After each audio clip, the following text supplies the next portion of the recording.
Last part on the Star Trek Online story series, our cadet training crews escalated into a rescue mission before a Klingon ambush from one Jeweler of House Mokai.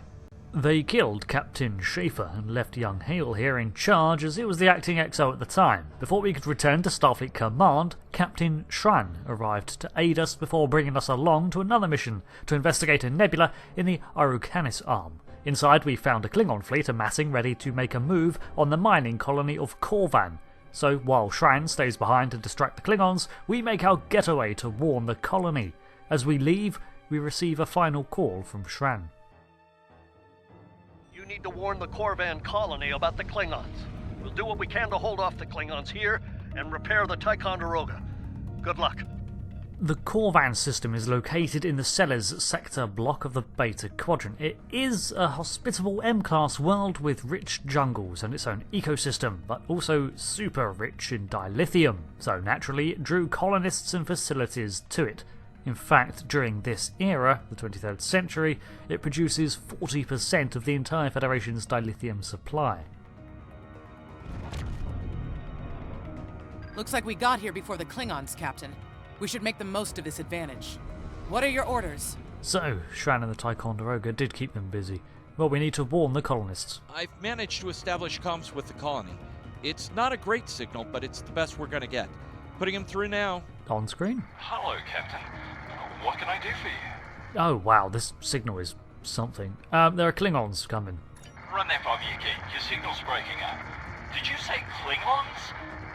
What about them? Klingons. Klingon War Big Attack Force incoming. Hello? Hello? Well, that's not good. We just lost contact with Corvan II, Captain. No. Something's blocking all subspace signals in this area. There's a comm satellite nearby. It should boost our signal so we can warn the ships and the colony. Very well, Heroes, set a course. The SAT uses our security protocols. We should be able to access it. Well, I should jolly well hope it uses our security protocols. It is our planet after all. Unfortunately, Korvan will suffer from its success, not just as a tempting target for the Klingons today, but in the 24th century, industrial pollution has ruined much of its surface, and the Federation is busy trying to reseed its ecosystem on other worlds. But that's a problem for the future. Our hails are still blocked. The Klingons may be attempting to isolate the planet before they land. Orders, Captain? So they must be pretty close by now. Desmond, can we beam the colonists out? Not from orbit, Captain. Elaborate? The Klingons are disrupting transporter operations at the local level. Colonial evacuations on a mass scale could be problematic. We may have to try to hold the Klingons here until Starfleet reinforcements arrive. That is not ideal. But if we have to... Klingon forces inbound on an attack vector, Captain! Oh, they really were close. Okay, move to intercept. To begin with, 5 Klingon bird of preys sweep in to attack the freighters. Those civilians won't last long against Klingons. We need to help them. That is what we are doing, yes. Please just make sure the engines don't fly apart before we're able to do that. So, I'm a fan more of the phaser beams than the pew-pew style turrets, but I have to admit I really do like the explosion effects that ricochet off the shields. This is, of course, a design choice for the shows, but ships of this era, and up to the 2290s at least, used phaser banks more commonly than phaser arrays or strips. These banks could produce the standard beams that we see from the 2300s onwards, but could also produce shorter blasts in succession, as seen with the Reliant in Wrath of Khan, for example. We continue our attack, destroying the Klingon ships, which are too focused on their prey.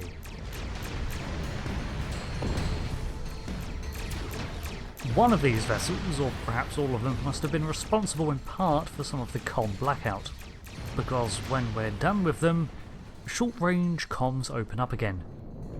Captain, I have short-range comms again. Long-range signals are still blocked.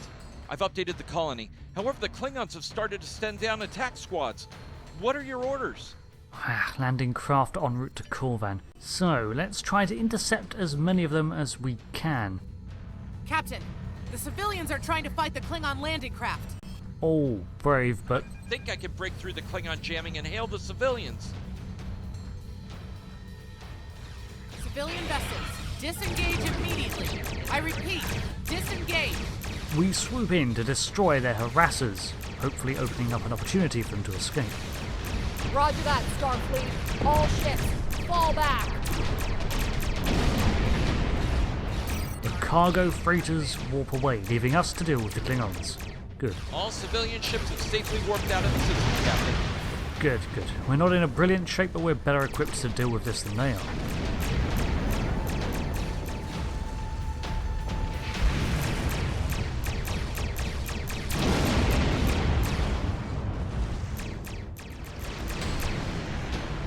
It's a good job these Klingon vessels are so spread apart. We can literally work our way down the line, and one-on-one, well, thankfully we're more than a match for a bird of prey. Captain, the miners won't be able to hold off the Klingons for long. I'm reading more enemy ships on long-range sensors as well. It won't be long before the colony is overrun. I recommend we beam down to help the miners while we can. So for the moment the skies are safe, but some ships made it by us and beamed down forces. It's a good call to go down there, although I am a little worried about beaming out again. Desmond did report that she couldn't get a lock on the colonists to evacuate them. Oh, this isn't good. According to our readings, over half the colony has been overrun by the Klingons. At the rate they're moving, this area will fall in less than an hour. Right. Lead the way, Captain. I've got your back. That's great, that's great. The acting captain and XO have beamed down with the security team. I'm going to chalk it up to the fact that we're probably the best, if not the only, tactical officers. Ahead, there's a bit of an argument. Leave the gate closed! We have to get out of here! Starfleet's here! Oh, thank goodness. One of the civilians approaches us to talk. Thanks. We didn't think anyone got our distress signal. Glad that's not true. We were about to surrender. We didn't have any weapons. We do have some spare armor suits for you and your officers, though. They're in the crates next to the gate. This code will open the gate. Chief Smythe and some of the others are still in there. I know it's asking a lot, but if you can, please, save them. Here are the codes to the gate. You have to save the Chief and the others. We find the supplies where she said and don them, although there is no visual difference. The conversation we interrupted was basically an argument about whether or not to go back in to get the rest of the survivors, including this Chief Smythe, out. Fortunately, then we turned up, so they offloaded that responsibility on us. Hey, be careful. There's a lot of Klingons down there. Tilly's observations are accurate. We can see immediate hostiles on the other side of the gate, gloating over a kneeling miner, so we open fire on them, while the Korvan II scampers away. Barely meters after, amid the acrid smoke and blaring alarms, we come across more Klingon patrols. Miraculously unharmed by Surveyor's errant photon grenade throw, more miners spring up and make for a nearby building to shelter. Your Starfleet can't help you now! More Klingons ahead, more hostages. Please, stop! Help! We open fire on the Klingons, but not before they manage to injure several of the miners. Thank you. A good start, but things get more severe as the number increases and time ticks by. We witness several times Klingons gutting undefended miners with melee weapons, so we show them the same level of mercy. Starfleet, we're saved! At several more points, the Klingons have made their way up onto the roofs. Fortunately, they don't take cover. It's just us up here, Captain. No sign of Sabrova or Ticonderoga. Our comm officer chimes down with an update, and it's not a good one. Shran must be busy occupying them, if he got away.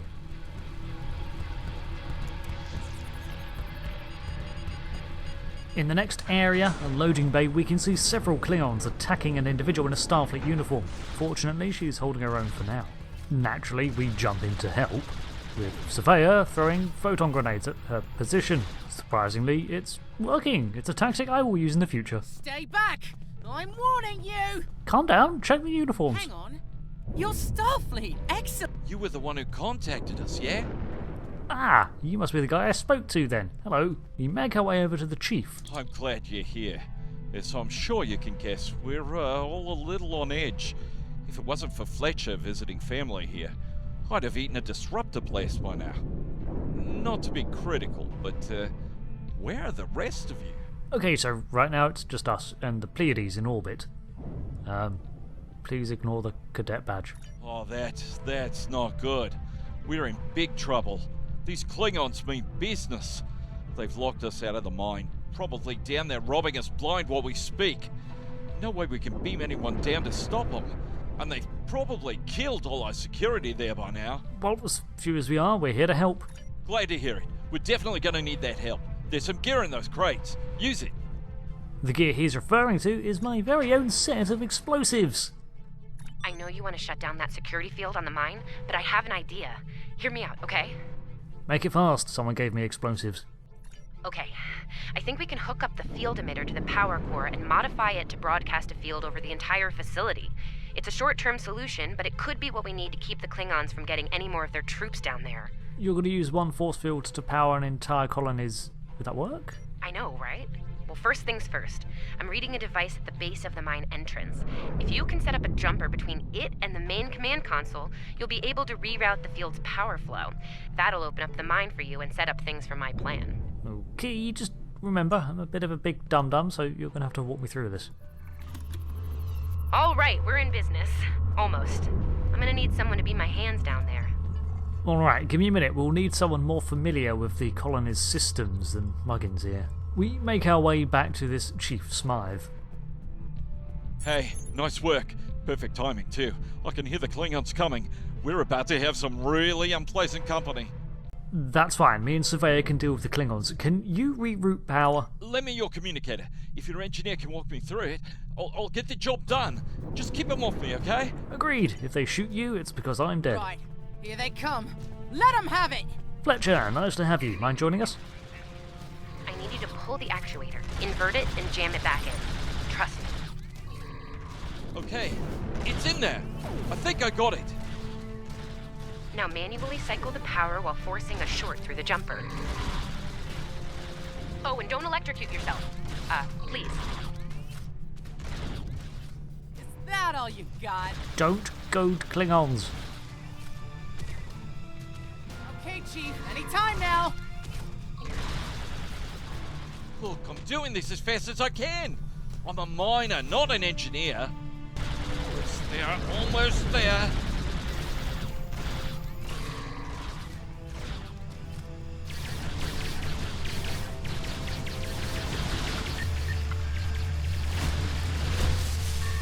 Okay, got it. Good job, Chief. The field looks stable. The system is still clear, Captain, but those Klingon ships are getting closer. The faster you can finish up down there, the better. Acknowledged, Pleiades. Stand by. Oh, that actually worked. Thanks for your help, Chief. Least I could do. Thank you for putting your lives on the line here. We won't forget it. You didn't have to come help us, least of all by yourselves. But we're really happy you did. No problem. Let's go. Fletcher, you're with us. You got it. There's no way I'm sitting around and letting the Klingons take this place without a fight. Oh, and sorry about that whole phaser in the face thing earlier. Won't happen again. There was a phaser in my... Klingons worry about me, not the other way around. Let's go. Well, I would say that's bravado, but you were fending off an entire wave before we got there. Now the mine is open, we delve on in, to immediately find more Klingons. Fortunately, they look incredibly surprised to see us. They were probably just investigating the gate. You Klingons aren't so tough when your targets shoot back, huh? We head deeper into the mine, and it's an incredibly sturdy build, fortunately. Unlike the other mines we've seen in STO, this one is a higher maintenance and more prominent supplier. So, firefights in these reinforced and sturdy corridors are, frankly, quite safe. Well, as much as a firefight can be. Which is just as well as for what comes next. Oh, it's locked. I suppose we'll just have to knock. Fortunately, there were spatial charges in that crate. What? The bombing has stopped. Something's wrong. Secure the dilithium and prepare it for immediate transport. Now! Knock, knock. Not so fast, Klingon. You're done here. Needless to say, their response is immediate and in the flavour of disruptors. Go back to Kronos while you still can. Inside are more Klingons than anticipated and soon switch to their favoured bat'leths. We never get the name of this ground commander, but he is the last one standing, before eventually he too falls. When he does, we make a perimeter search of this room, which is a mining laser. In the centre, there is an adjustable mining laser that is currently drilling deep into the crust of Corvan II and breaking apart the dilithium deposits. These are then ferried to the surface through adjacent tunnels containing graviton beams, which then take the loose ore back up the chutes to a facility above this one to be sorted and refined. All around the edges are the controls and readouts for this machinery, but our earlier bravado about the use of explosives may have been a little premature. Captain, we're picking up some strange energy readings near your position. What's going on down there? Did Ev shoot a reactor or something? No, she's a better shot than that, but the mining laser sounds weird. That could be a problem. It might be pulling more power than it should. Give me a sec, I need to run some numbers. Okie doke. Maybe one of us or the Klingons. The Klingons probably hit something, not us. Hold on. Okay. I pulled the specs on that unit. It's an older model, but it gets the job done. It uses 2 oscillating beams instead of a fixed pulse. Uh-oh. Elaborate. Well, I'm seeing 3 possible outcomes to this rig overloading. We can skip ahead to just hear the best case scenario, but I'm curious, what are these scenarios? Assuming the rig can handle the increased output, the beams will just keep on oscillating until they hit the planetary core.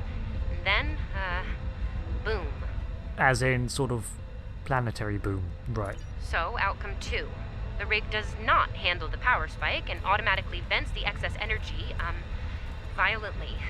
The blast hits the field we just put up, partially reflects, and hits the colony. Boom. I mean, that's better than blowing up all of Korvan II, but not preferable.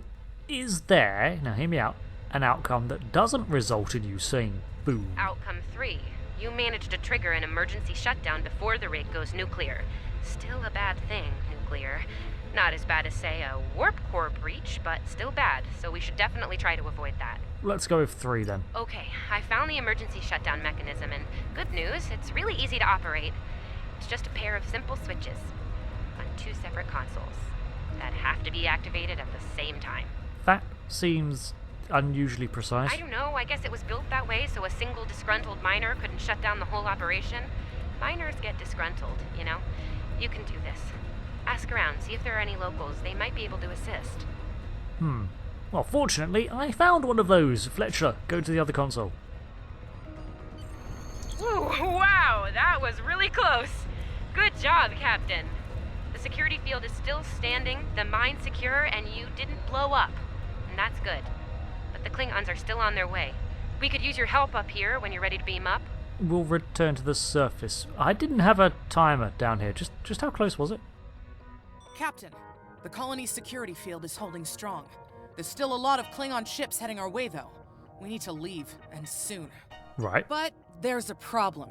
Civilian ships travel through here frequently. We need to warn them about the Klingons, or they could warp into the middle of a war zone. Right, yes.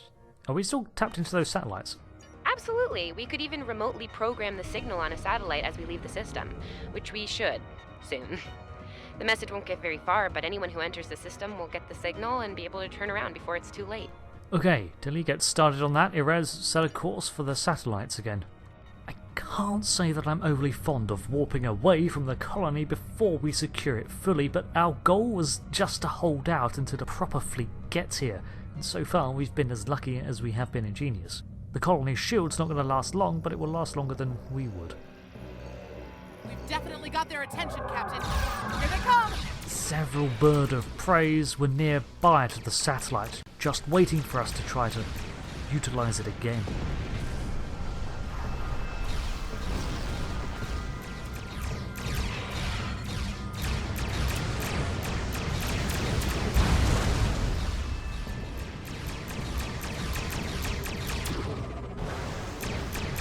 Getting a real Kobayashi Maru feeling down here, Captain. Just being honest. It does feel like everything we do is being counted in some way, and there's more Klingons. Today, you will die as warriors, Starfleet. And the 2 Klingon warships open fire, but not on us. Sorry we're late. Need a hand? Yes, oh god, yes.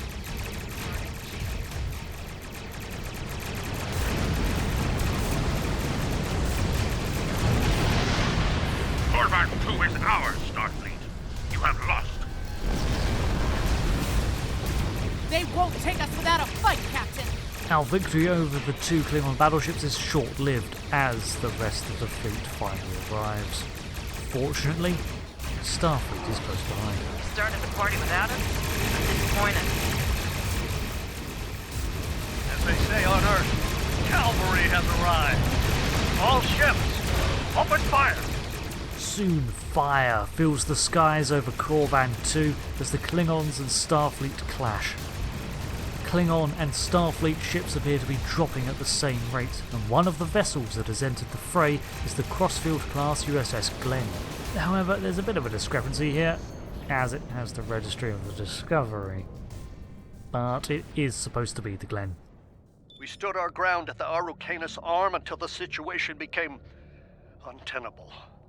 After we disengaged, we were able to reach Starfleet and call for backup. Others will be arriving as soon as they can.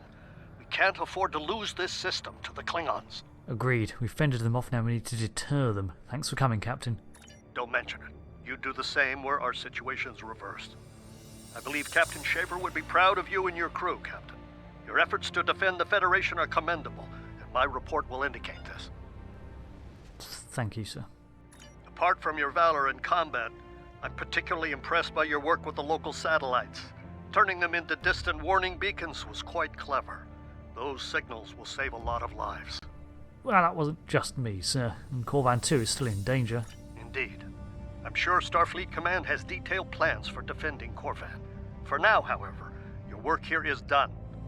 You're to report to the Sol system with the civilians you've rescued. Once you arrive, report to Admiral Kensington for debriefing. Understood, sir. We picked up another cadet from Corvan, Fletcher. Fletcher would make a fine addition to your senior staff. I'll make a note of it in my report to Starfleet Command. You've done well under extraordinary circumstances. Anton's ship is in good hands. Keep up the good work. Shran out. We lay in a course for the Sol system and make a straight run there. This day did not go as planned, and we limp back to the Academy in the wake of Shran's report. After everything we went through out there, going back to Professor Shermer's advanced physics class doesn't seem as scary now. I mean, what's string theory compared to dodging Klingon disruptor blasts or trying to keep a warp core stable? Speaking of scary, think Admiral Kensington's gonna go easy on you? The ship did kind of get beat up. A little. Okay, a lot. We repaired most of that, right? I'm sure it'll be fine. Me and Cadet Tilly make our way to the Admiral's office in the administration building. Kensington's office is adjacent to where Schaefer's was. Thanks for coming. You've been through a lot. Starfleet Command appreciates your efforts, especially at the Corvan system. I do as well. Thank you, Admiral. I've read the official reports, but I'd like to hear your take on it all, in your own words. Okay, so first off, we ended up on our way to... And then Tran sent the message, and that's... yeah, you know the rest. This Ju'ula has become quite a thorn in our side. You're fortunate. Very few have survived combat with her. Our agents are on the hunt for Ju'ula as we speak. Bringing in the sister of T'Kuvma will be quite a blow to Klingon morale. Rest assured, you're not the only one who wants her to pay for her crimes. T'Kuvma's sister? Then I don't think we've seen the last of her, sir. Neither do I, unfortunately. Well then, based on what I'm seeing here, you're exactly the kind of officer Starfleet needs now. I know your ship might not be the Enterprise, but you've proven yourself capable of sitting in her center chair. The job's yours if you want it. Admiral? Yes, under normal circumstances, it would take years of work to get your own command. But these aren't normal circumstances. The war isn't going well for us. We don't have the luxury of waiting years before putting good officers on the line. We need them out there right now. We need you. Me?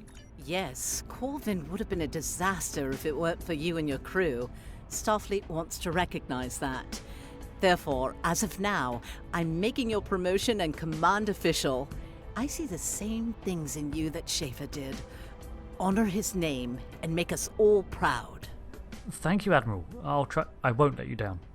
I wouldn't recommend it. I have it on good authority. I'm quite a terror when crossed. On to more mundane duties, You'll need to check in with the tailor and update your uniform in a manner appropriate to your new rank. After that, acquire a shuttle for your ship. When you're finished, return to me for new orders. Well, you don't look unhappy. And that's good, right? So what follows is some standard introductory mission fare. We visit the locations alongside Tilly. The various shops are in the main campus building. This way. What? This way. What way? Where'd you go? How are you so fast? You hate right now. There you are. The shipyard officer is this way. Nice. It really suits you. Looks like you're all set. Hey, don't keep the Admiral waiting. So we update our uniform to adopt the 2250s era captain's uniform, which has gold epaulette style shoulders, and trade in our cadet badge for an official lieutenant junior grade command division badge. Usually when a cadet leaves Starfleet Academy, they do so at the rank of ensign. However, it's not unheard of for individuals to leave the academy at a higher rank. Many medical staff and individuals such as James Kirk graduated at the rank of lieutenant junior grade or higher. Congratulations on your promotion. I will let you know when I have a new task for you. Thank you, Admiral. I'll return to the Pleiades and oversee its repairs. So, I guess the only thing left to do is say goodbye to Tilly, who still has more time at the academy and maybe a posting on the ship. You survived! Then again, you survived fighting House Smoke-Eye. Admiral Kensington must have been a walk in the park for you. I guess this is goodbye, at least for now. You've got a ship and a crew to take care of, and I still have to graduate.